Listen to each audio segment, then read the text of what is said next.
Assalamualaikum warahmatullahi wabarakatuh.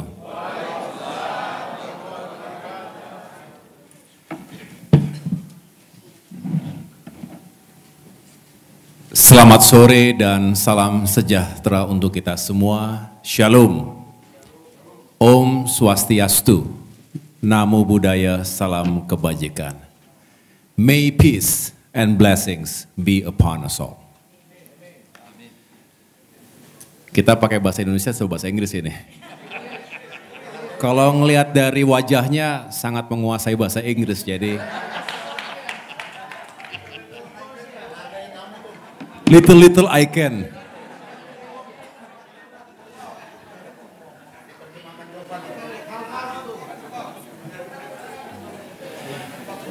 Yang saya hormati dan saya banggakan para kader utama yang saat ini mengemban amanah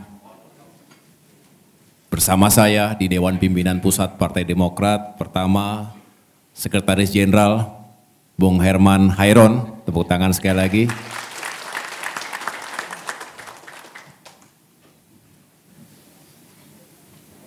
Bendahara Umum Bung Irwan Veko.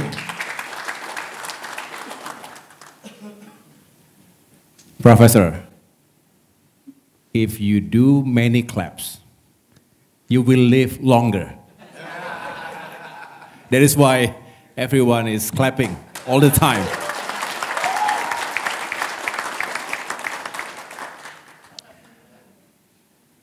Hadir pula para pejabat teras yang tadi sudah disampaikan, tentu tidak saya bisa sebut satu persatu dengan tidak mengurangi rasa hormat.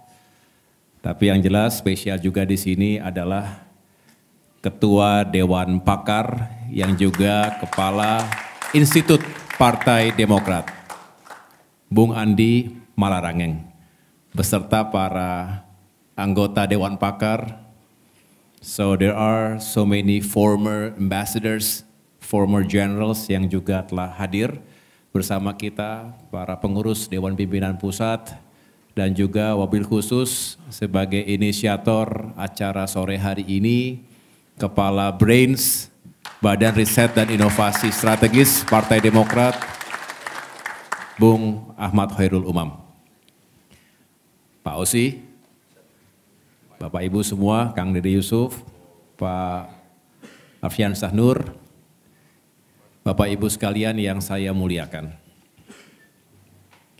First and foremost, I would like to extend my heartfelt thanks to everyone here for joining us this important public discussion.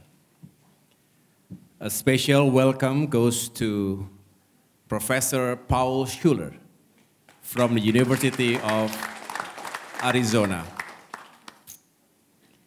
Thank you for being with us today.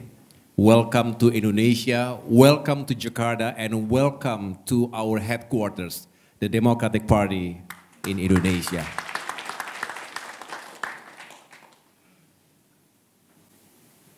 Today, I do not speak merely as a party leader. I speak as a citizen deeply concerned, yet deeply committed to the future of democracy in Indonesia and around the world. Today we must confront a difficult truth that global democracy is at crossroads. Democracy is under pressure, not just in newly democratized countries or those transitioning from authoritarianism, but even in places where democracy once seemed indestructible. Last month, I had the privilege of visiting Stanford University in Palo Alto, California, to participate in the Southeast Asia Summit on Prosperity and Sustainability. Following the main program, I engaged in in-depth discussions with several prominent American figures, among them former leaders and distinguished political thinkers such as Paul Wolfowitz, Condoleezza Rice, Professor Stephen Chu, Professor Francis Fukuyama, Professor Donald Emerson, and others. One of the most striking takeaways from these conversations was their shared and growing concern about the trajectory of democracy in the United States. A concern not only for America's future, but for the stability of the global democratic order. For decades, the US was seen as the global champion of democratic values. Its institutions were followed by global democracies. Its elections were admired, and its global leadership gave shape to a post-Cold War defined by liberal norms, rule of law, and human rights. However, Freedom House stated that the resilience of US democracy is being put to the test. Moreover, in historic first, in the beginning of 2025, the US has been classified as backsliding democracy by International Institute for Democracy and Electoral Assistance, IDEA, analyzing 45 years of indicators in 166 countries for their annual report on global democracy. On the other hand, the Economic Intelligence Unit's EIU 2024 Democracy Index also showed that the US score remained unchanged and the US continues to be classified as a flawed democracy, ranked 28th. It remains to be seen if historical checks and balance will remain in force and serve to improve or worsen in the US ranking in 2025. Much of their assessment pointed to growing challenges facing the US democracy, such as increasing political polarization, concerns over electoral trust, and the gradual decline in the quality of public discourse. In the events of January 26, I repeat, January 6, 2021, when the US Capitol was penetrated, were deeply unsettling for many around the world. For global observers, it raised serious questions about the resilience of democratic institutions, even in the oldest and most established democracies. When democratic norms appear vulnerable in Washington, D.C., the ripple effects are felt globally, from Eastern Europe to Latin America, West Africa to Southeast Asia. Allies may grow cautious, while authoritarian actors may feel emboldened. In such moments, the credibility and influence of the democratic model are inevitably tested.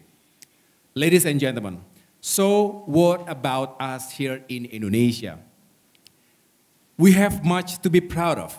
Since 1998, we have emerged from authoritarian rule to become one of the world's largest democracies.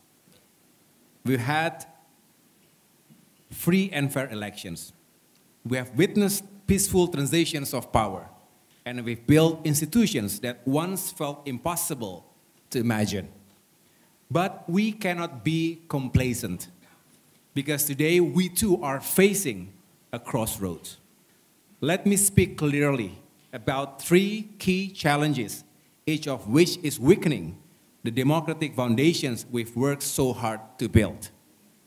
First, identity politics, politik identitas. Indonesia was founded on the principle of Bhinneka Tunggal Ika, unity in diversity. Yet too often we see diversity weaponized in campaigns. Elections, both national and local, are marked by the manipulation of ethnics, religious, and regional identities. Fear is used as a campaign tool. Communities are divided, and politics becomes a contest of us versus them, not a conversation about policy or vision. This must stop. Setuju? We must strictly enforce our democratic commitment against identity-based campaigning. And above all, we must invest in civic education, that teaches young Indonesians the value of tolerance, pluralism, and shared humanity. Our diversity is our strength, not a weakness to be exploited for political gain. Number 2 is money politics, politik uang. Let us be honest. In too many corners of our political system, democracy has become a marketplace. Votes are bought. Public office becomes an investment, not a calling. And leaders are chosen not for their ideas, but for how deep their pockets are. Katanya ada integritas, kapasitas, sama isi tas. That's the reality of our politics today. Setuju ya? This issue, this problem distorts representation. It silences capable, honest candidates. And it turns voters into consumers of patronage rather than agents of change. We need to reform campaign finance regulations, introduce real-time, publicly accessible donation disclosures, establish spending caps, and reward clean political parties with state subsidies and media access, not just those who spend the most. And number 3, last but not least, post-truth politics. Politik yang memecah belah karena disinformasi yang dilancarkan secara membabi buta. In today's digital age, lies spread faster than the truth itself. Social media platforms, without regulations and responsibility, amplify hoax, hate speech, fake news, and character assassination that divides families, communities, and nations. We saw in the past elections, hoax, conspiracy theories, character assassinations. All of it undermines trust. And without trust, democracy weakens. We need a national digital literacy campaign. We need legislation that regulates algorithmic amplification without silencing freedom of expression. We need to support independent, fact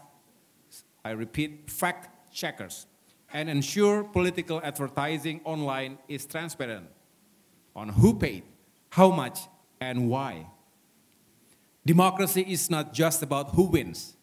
It's about whether people believe the process was fair, informed, and real. Ladies and gentlemen, if we are to defend democracy, we cannot afford half measures. We need bold reforms. We need political parties that are open, transparent, and merit-based. We need public institutions that serve people, not protect only the elites. And we need leaders who put the country before their own ambitions. As chairman of the Democratic Party, I do not stand above those problems. I stand within them. I recognize our responsibility not only to compete in the elections, but to elevate the democratic process itself. We must be the first to reform from within, and the first to protect what truly matters, that is trust in the system. To everybody, especially to the youth, the civil society actors, and the faith leaders, including the journalists and everyday citizens, I invite you to join in this mission. Let us reimagine what democracy can be, not as a system of slogans, but as a system of justice.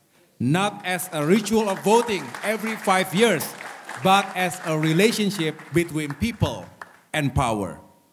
Let history remember that when Indonesian democracy was tested, we did not retreat. We transformed, we reform, and we rise together. May our unity be our strength.